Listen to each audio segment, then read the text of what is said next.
ഒരു വർഷം മുമ്പ് അച്ഛനെ നഷ്ടപ്പെട്ട കുട്ടികൾ. ഇനി അവരെ കാത്തിരുന്നത് അതിലും വലിയൊരു ദുരന്തമാണ്. അമ്മയുടെ തലവേദന സാധാരണ അസുഖമല്ലായിരുന്നു. നന്ദിനിയുടെ ജീവിതത്തെ തന്നെ മാറ്റിമറിച്ച ആ സംഭവത്തിലേക്ക് നമുക്ക് കടക്കാം. അവിവാഹിത 8ാം ഭാഗം. നന്ദിനി ഡിഗ്രിക്ക് ചേർന്നു. മഴക്കാലമായിരുന്നതിനാൽ താരതമ്യേന പണി കുറവായിരുന്നു. മിക്കവാറും ദിവസങ്ങളിലും ശ്രീജ വീട്ടിലുണ്ടാകുമായിരുന്നു. പല ദിവസങ്ങളിലും അവൾക്ക് ശക്തമായ തലവേദന അനുഭവപ്പെടുമായിരുന്നു. അതിനെപ്പറ്റി കൂട്ടുകാരികളോട് പറഞ്ഞപ്പോൾ റബ്ബർ തോട്ടത്തിലെ വെയിൽ കൊണ്ടിട്ട് ഉണ്ടാകുന്നതാണ് എന്നാണ് അവർ പറഞ്ഞത്. ശ്രീജയും അങ്ങനെ തന്നെ വിചാരിച്ചിരിക്കുകയായിരുന്നു. എന്നാൽ മഴക്കാലമായിട്ടും തലവേദനയുടെ കാര്യത്തിൽ കൂടുതലല്ലാതെ ഒട്ടും കുറവ് സംഭവിച്ചിട്ടില്ല. എന്തെങ്കിലുമൊക്കെ ബാം പുരട്ടി തൽക്കാലം വേദന ശമിപ്പിക്കുകയും ദിവസങ്ങൾ തള്ളി നീക്കുകയും ആയിരുന്നു ശ്രീജ ചെയ്തുകൊണ്ടിരുന്നത്. മൊയ്തു എടുത്ത ഒരു തോട്ടത്തിൻ്റെ പണി മഴയായതുകൊണ്ട് മുടങ്ങിക്കിടക്കുകയായിരുന്നു. മഴ തോർന്ന സമയം നോക്കി അത് പുനരാരംഭിച്ചു. ശ്രീജയോടും വിവരം പറഞ്ഞു. ജോലിക്ക് പോയ അന്ന് ഉച്ചയ്ക്ക് കഞ്ഞിയും ഉണക്കമീൻ ചുട്ടതും കൂട്ടി കഴിച്ചതിന് ശേഷം എല്ലാവരും തന്നെ ഓരോ സ്ഥലങ്ങളിൽ തോർത്ത് വിരിച്ച് കിടപ്പായി. അരമണിക്കൂറെങ്കിലും ഉറങ്ങി ക്ഷീണം തീർത്തിട്ടായിരിക്കും വീണ്ടും പണിക്കിറങ്ങുക. അല്പസമയം ഒന്ന് മയങ്ങാൻ ശ്രീജയും ഒരു സ്ഥലത്തേക്ക് കിടക്കാൻ വേണ്ടി നീങ്ങിയതാണ്. മുടിക്ക് മുകളിൽ കെട്ടിയിരുന്ന തോർത്ത് അഴിച്ചതേയുള്ളൂ. പെട്ടെന്ന് തലവേദന രൂക്ഷമായി. അത്രയുമേ അവൾക്ക് ഓർമ്മയുള്ളൂ. അടുത്ത് കിടന്ന സരളയുടെ ശരീരത്തിലേക്കാണ് ശ്രീജ വീണത്. എന്തിലെങ്കിലും ചവിട്ടി മറിഞ്ഞു വീണതാണെന്നാണ് അവർ വിചാരിച്ചത്.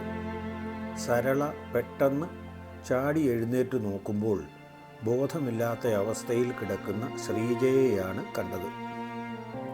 എന്താണ് സംഭവിച്ചത് എന്ന് ആർക്കും മനസ്സിലായില്ല. എന്നാലും എത്രയും വേഗം അടുത്ത ആശുപത്രിയിലേക്ക് കൊണ്ടുപോയി.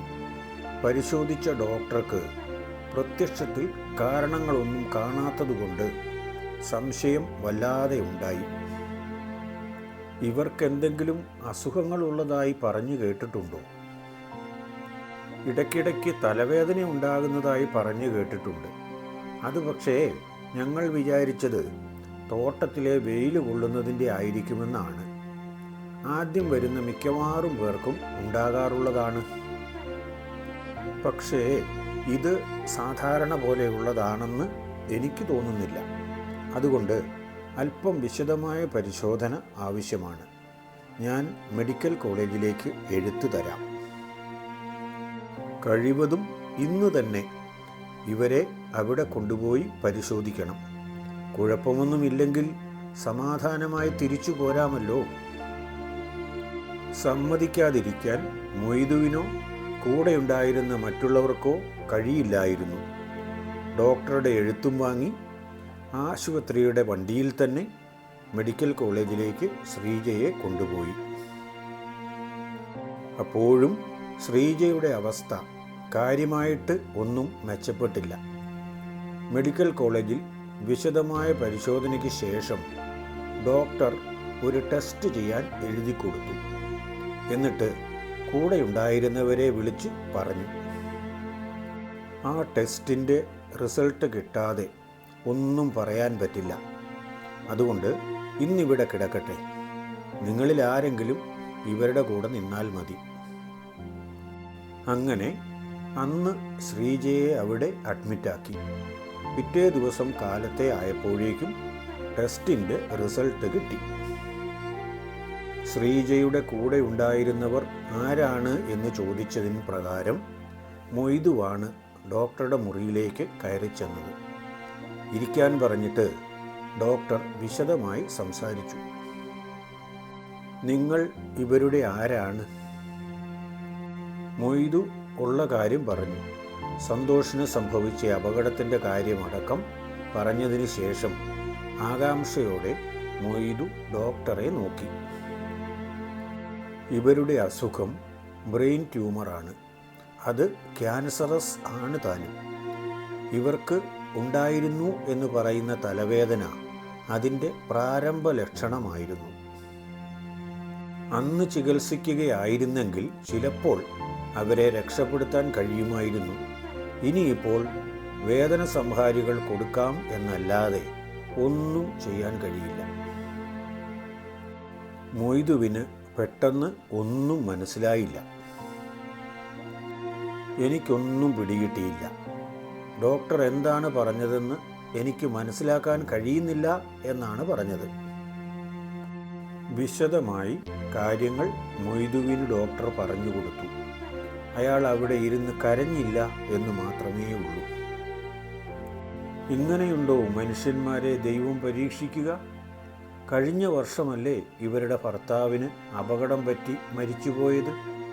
ഇക്കൊല്ലം അതേ സമയമാകുന്നതിന് മുൻപ് തന്നെ ആ അമ്മയും കൂടി മരണാസന്നയാവുക എന്ന് പറഞ്ഞാൽ എങ്ങനെ സഹിക്കും ആ കുഞ്ഞുങ്ങൾ?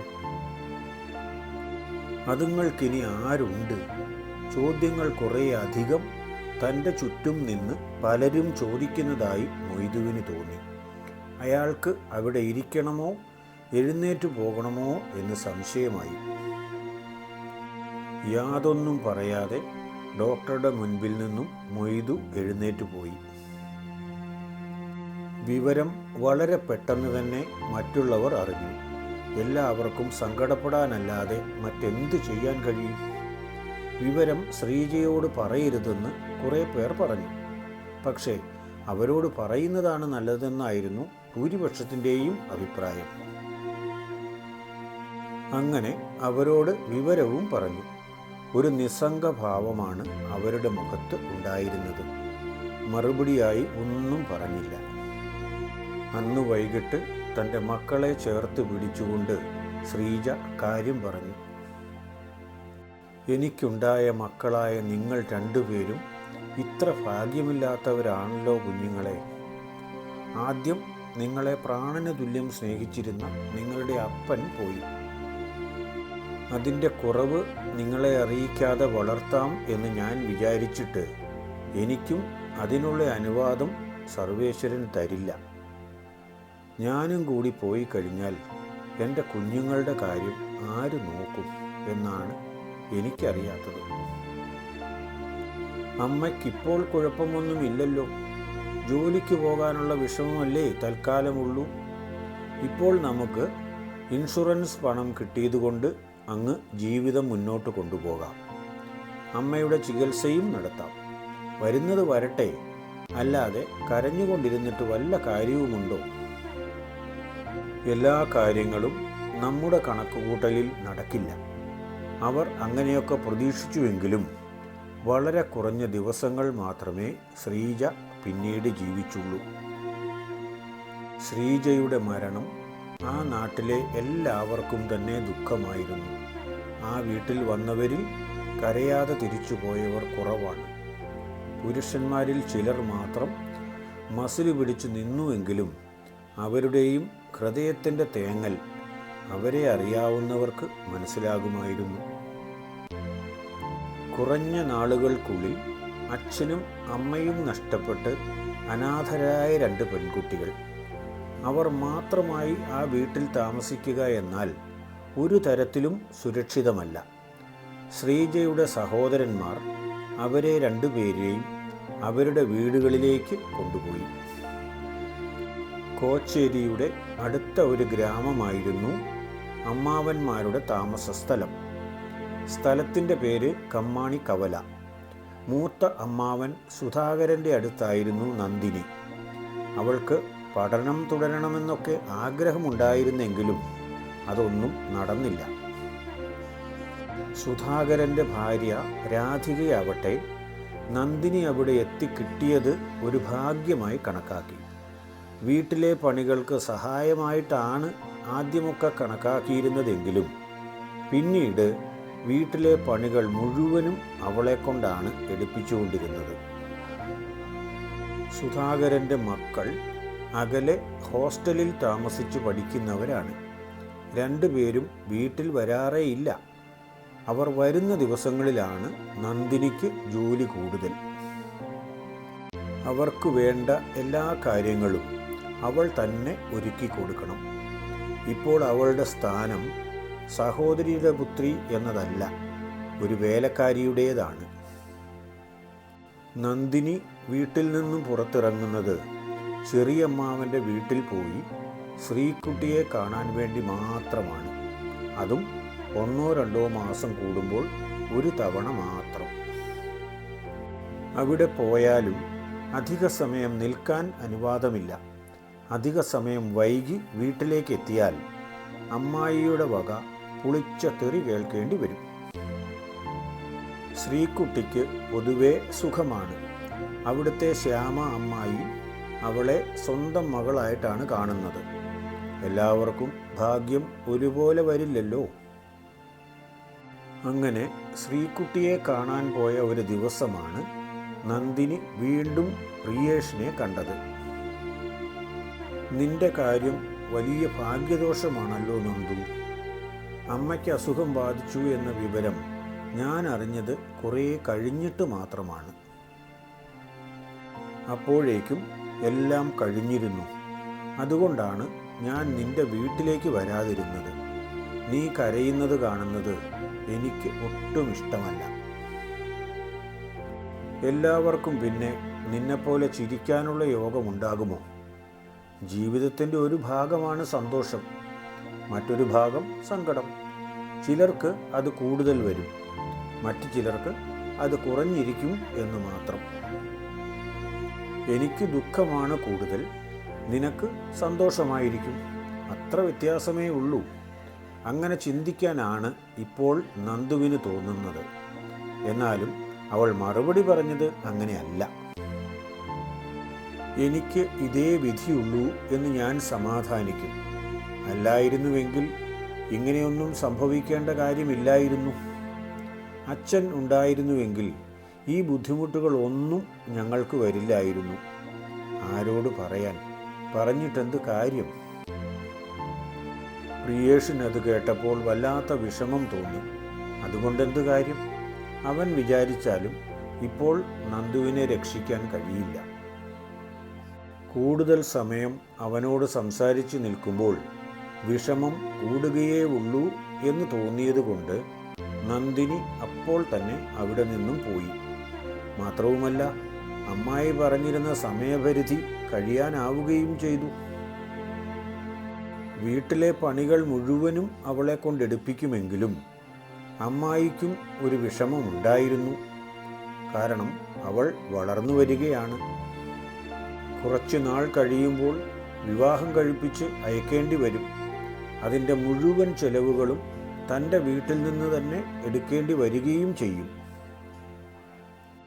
അനിയനോട് ചോദിക്കാം എന്ന് വിചാരിച്ചാൽ അവൻ ഇങ്ങോട്ട് ചോദിക്കില്ലേ? ചേട്ടൻ്റെ വീട്ടിലാണ് അവൾ ഇത്ര കാലവും ജോലി ചെയ്തത്. അതുകൊണ്ട് അവളുടെ കല്യാണം ചേട്ടൻ തന്നെ അങ്ങ് നടത്താൻ പറയില്ലേ? അതുകൊണ്ട് എങ്ങനെയെങ്കിലും അവളെ ഇവിടെ നിന്നും ഒഴിവാക്കണം. തിരക്കിട്ട് വേണമെന്നില്ല. കുറച്ച് നാൾക്കകം അവളെ ഒഴിവാക്കാൻ എന്താണ് വഴിയെന്ന് ആലോചനയിലായിരുന്നു രാധികയമ്മായി. സുധാകരനാണ് കുടുംബനാഥനെങ്കിലും ആ പേര് മാത്രമേ ഉണ്ടായിരുന്നുള്ളൂ. എന്ത് കാര്യത്തിലും അന്തിമ തീരുമാനം രാധികയുടേതാണ്. ചിലപ്പോഴെല്ലാം നന്ദുവിന് തോന്നാറുണ്ട് അമ്മാവന് അമ്മായിയെ ഭയമാണെന്ന്. എന്നാൽ ഭയമായിരുന്നില്ല. വീട്ടിലെ സമാധാനം നിലനിൽക്കാൻ അയാൾ ചെയ്യുന്ന വിട്ടുവീഴ്ചയായിരുന്നു അത്. അത് രാധിക ശരിക്കും മുതലാക്കി. രാധികയുടെ അമ്മയ്ക്ക് സുഖമില്ലാതെ കുറേ നാളായി കിടപ്പിലാണ്. അവരുടെ കാര്യം നോക്കാൻ തന്നെ ഒരാൾ മുഴുവൻ സമയവും അവിടെ വേണം. എന്നാൽ അവരുടെ സഹോദരൻ്റെ ഭാര്യ അമ്മയെ നോക്കുന്ന കാര്യത്തിൽ വളരെ പിന്നിലാണെന്നാണ് രാധികയുടെയും അനുജത്തിയുടെയും പക്ഷം. എന്നാൽ അവർ വീട്ടിൽ കൊണ്ടുവന്ന് അമ്മയെ നോക്കാൻ തയ്യാറുമല്ല. അതിന് കാരണം അമ്മയുടെ പേരിലുള്ള സ്വത്ത് കൊടുത്തിരിക്കുന്നത് സഹോദരനായ ദിനകരനാണ്. അതുകൊണ്ട് അവൻ തന്നെ നോക്കട്ടെ എന്നതാണ് അഭിപ്രായം. പക്ഷേ അമ്മയെ നോക്കാൻ ഒരാൾ മുഴുവൻ സമയവും വേണമെന്ന ദിനകരൻ്റെ അഭിപ്രായം കേട്ടപ്പോൾ രാധികയ്ക്ക് മനസ്സിൽ ഒരു ലഡു പൊട്ടിയ അനുഭവമുണ്ടായി. നന്ദുവിനെ ഒഴിവാക്കാനും അതുവഴി കടമ ചെയ്തു എന്ന് വരുത്താനും പറ്റിയ സാഹചര്യമാണ്. രാധികയുടെ ചിന്ത ആ വഴിക്കാണ് പോയത്. നന്ദിനിയുടെ ജീവിതം പരീക്ഷണങ്ങളിൽ നിന്നും പരീക്ഷണങ്ങളിലേക്ക് നീങ്ങുകയാണോ? എന്തായിരിക്കും അമ്മായിയുടെ പദ്ധതി? എന്തായാലും അത് നന്ദുവിൻ്റെ ഗുണത്തിനാകുമോ? നന്ദിനിയുടെ ജീവിതം ഇനിയും എത്ര പരീക്ഷണങ്ങളിലൂടെ കടന്നു പോകും? രാധികയുടെ പുതിയ പദ്ധതി അവളുടെ ജീവിതം എങ്ങോട്ട് തിരിക്കും? അടുത്ത ഭാഗത്തിൽ അറിയാം. വീഡിയോ ലൈക്ക് ചെയ്യാനും ചാനൽ സബ്സ്ക്രൈബ് ചെയ്യാനും മറക്കല്ലേ. ദൈവം എല്ലാവരെയും അനുഗ്രഹിക്കട്ടെ.